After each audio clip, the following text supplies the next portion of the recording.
G'day everyone, Goober here with another Torchlight Infinite Outlaw Season video. In this video, I'll be going through a very quick look at my SSS tier heroes from my tier list and just giving a very quick overview of some possible builds that you can use on those heroes. Now, I may as well start with Rosa because I'm on Rosa.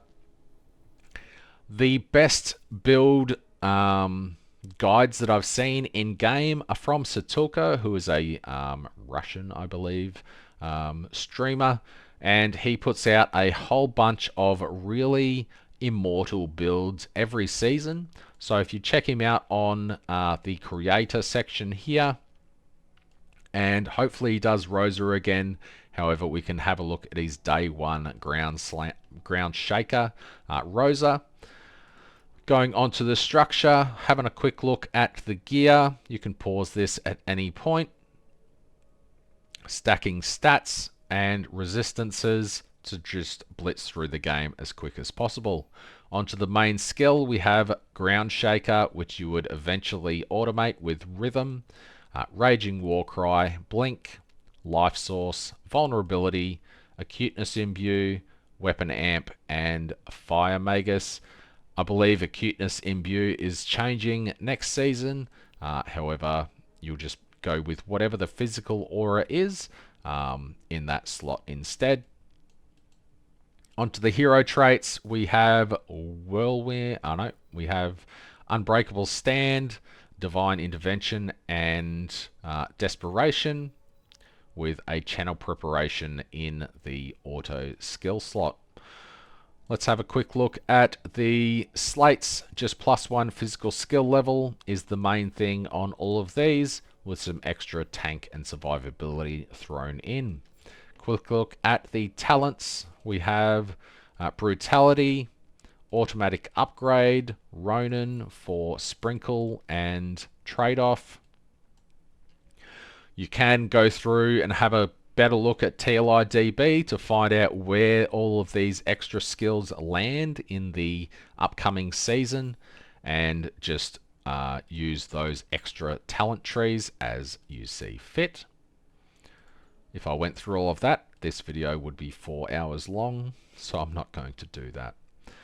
Pack Spirits, Red Umbrella, Traveling Lizard, and Hell Cavalry. If you don't have these, you can probably just use anything else. These are mainly survival and attack damage, so just keep that in mind. So that is a very quick overview of Rosa 1. Rosa 2, I believe, uses a likely to use Frostspike or a Moonstrike mana stacking build. I don't have one of those prepared, but I'm sure other content creators have put out videos on that character already. Next up, we have Erica 2 Thunderspike. So Erica 2 Thunderspike is extremely fast to get through the campaign. This is a day 3 character.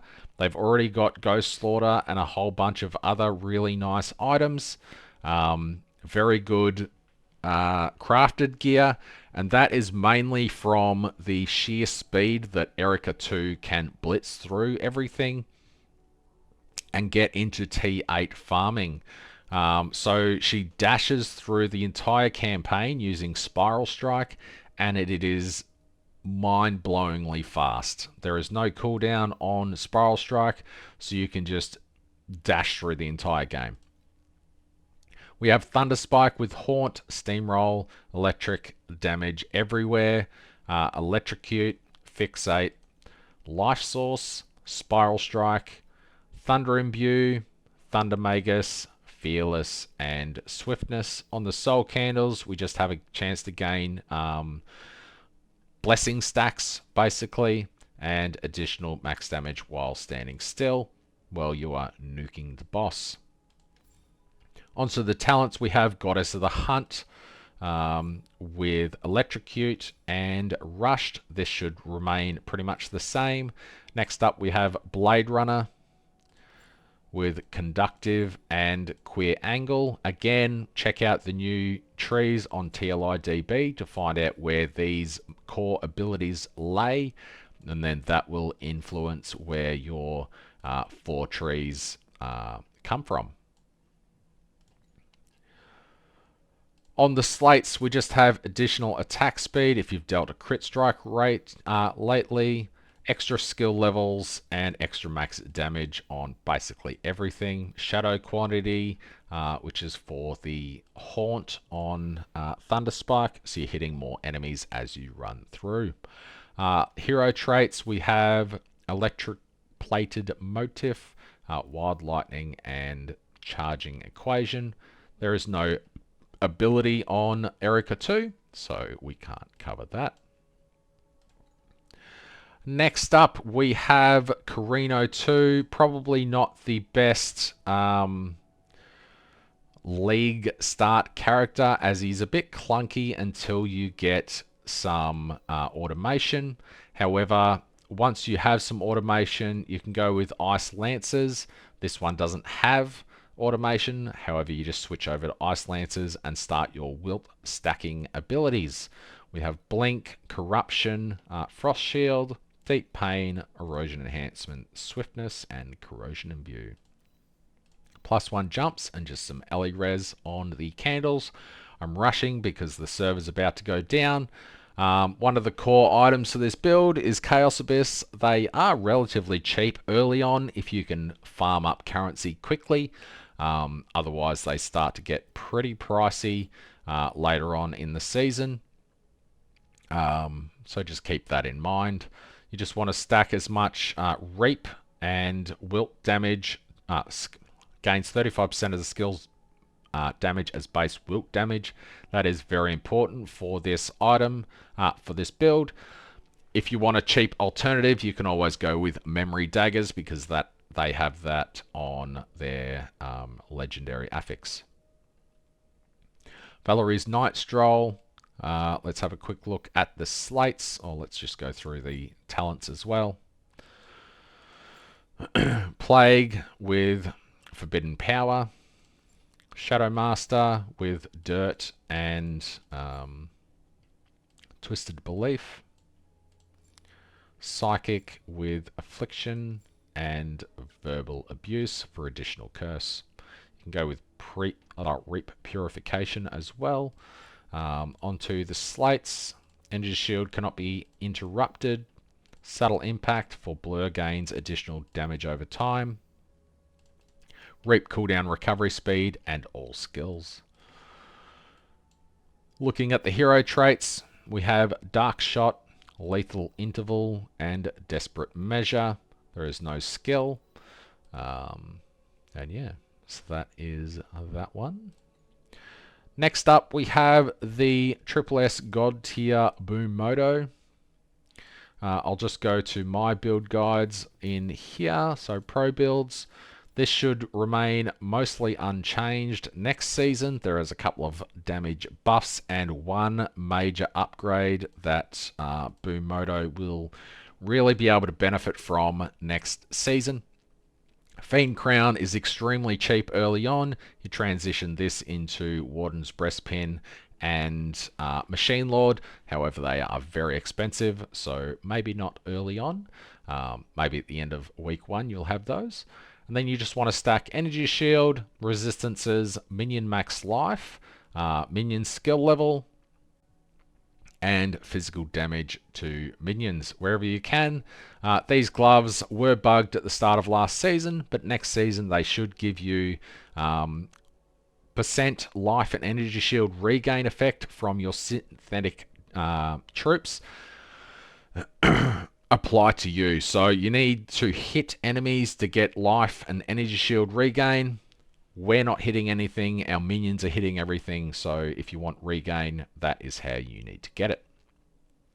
The major buff to minion builds next season is the Winter of Origin belt, which is right here. They changed how Focus Blessings affect minions a few seasons back, and it gutted the build. So Focus Blessings used to grant additional minion damage instead of just additional damage. So that change made this belt very poor to go towards. So Focus Blessing don't really do much for minion builds. So getting 9 to 10 stacks of Focus Blessing was horrendous. Now that it's only 5, it should be far easier to benefit from the 80 to 90% additional damage on the belt, which is really quite nice. And if you have a 5 stacker down here, this doesn't really mean much, because if you're using this belt, you want to benefit from this. So having a range here is absolutely pointless, because you're going to want 5 Focus Blessing stacks anyway. So this is pretty pointless, having it 3 to 5, because you would never use a 3 here, because that stuff by itself doesn't really mean much without getting the 90% damage multiplier from the last affix. It's a little bit weird, and that can go up to 150%, which is crazy. But then again, it still needs 6, which is above this threshold here anyway. So it's weird that this range exists, but I digress. Onto the hero traits, we have Unstoppable Wave, Heroic Sacrifice, and Fuel War with War. This is mandatory. The other one is nowhere near as good, because you just stack max life and energy shield for minions, which increases their additional damage. This one automates everything. Shame it's minus 30% movement speed, but automation is absolute key. You can switch this out later for Wind Rhythm if you want. However, I never bothered last season. And yeah, there's no choice there. In this slot here, you just put a rhythm until you can get a 6-second preparation. Sorry, you put in a normal preparation, which is 8 seconds, until you can get a 6-second, which completely automates the destruction of your minions. Onto the talents, we have God of Machines with Orders and Isomorphic Arms. Isomorphic Arms or Mighty Guard, based on if you have a good weapon or not. Machinist with Rally or Boss. Rally gets an additional 5% damage next season, so that was buffed, which is fantastic. Burning Aggression, you don't have this choice next season, so you'll just take Rally, as these two share a tree. Onto Warlock, this has been changed to Lich, but you grab the same minion damage nodes and stuff to grab off the beaten track, and you can go with Steel Vanguard as your 4th and just grab all of the minion damage, crit chance nodes that are available. Onto Statue of the New God. These ones are absolute garbage, but you want to go for Command and plus minion skill level, as Command is just additional damage as well, and it is absolutely fantastic. So that's everything there. Next up we have, where's my list gone? Selena. Now Selena is absolutely, probably mind-blowingly insane. I would probably put Selena in a class of her own in God tier, maybe with Boom Moto, but let's not be too silly. So Selena is extremely fast. You'll see here, day 3, there was already a level 100 because she just blitzes everything so quickly. So looking at the structure, all the gear is phenomenal because she was easily able to farm everything so quickly. You may blame RMT, but they're using oversights. You know, oversights are very cheap early on and very, very strong, just for the extra skill levels. And then you've got the movement speed and stuff down below as well. So I don't think this gear is absolutely necessary. There's no way they started with this gear, and someone had to farm it up, you know. Onto the main skills, we have Howling Gale, which you get in the campaign, and you use it until the end of the game. So same skill, very fast, very speedy. It's what Ben used in the race last season, and he easily won that race.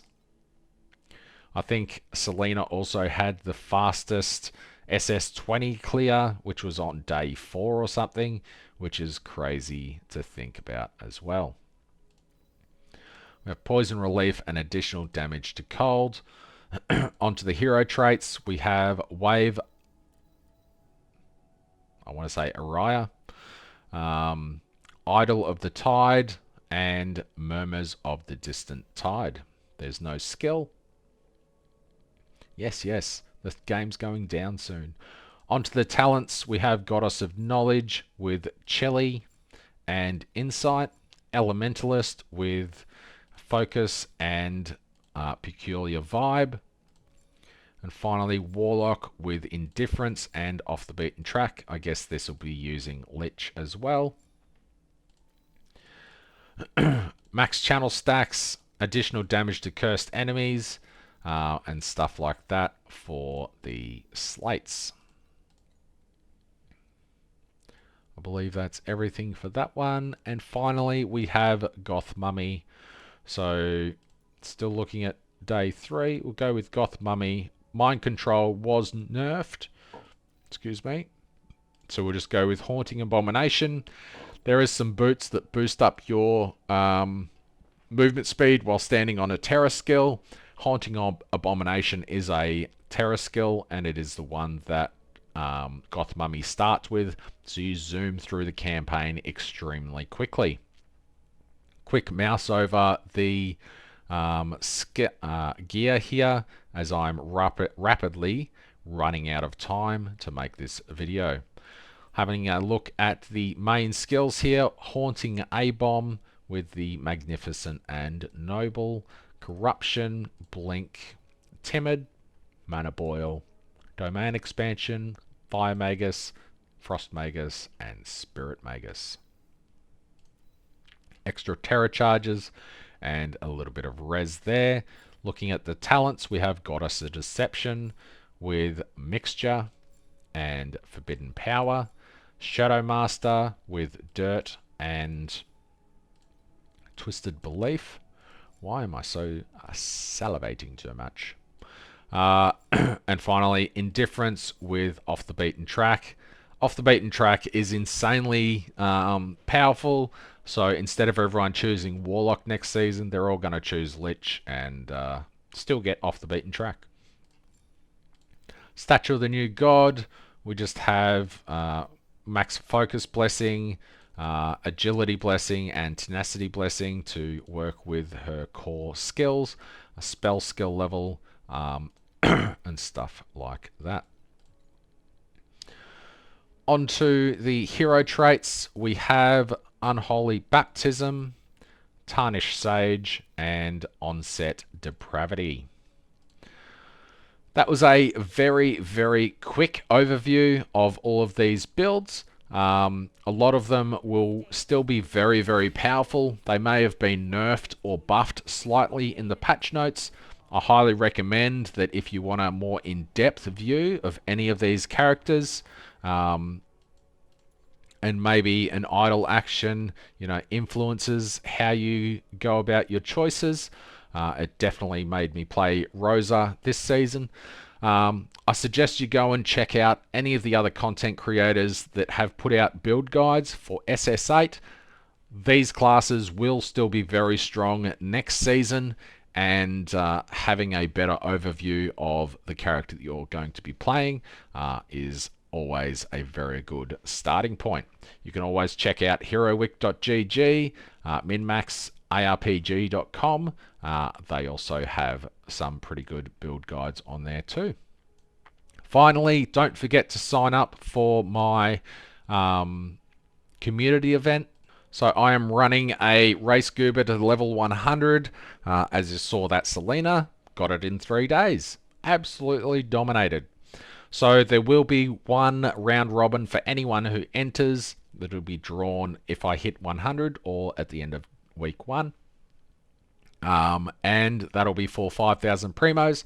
Then everyone else that reaches level 100 in trade, solo self-found, or level 95 plus in solo self-found hardcore will go into the qualified winners draw for a Battle Pass and 5,000 Primos each. There'll be 5 prizes for that. So we're looking at 30,000 Primos and 5 Battle Passes to be given away in the first week of the season. Thanks for watching, and I'll see you in the next one.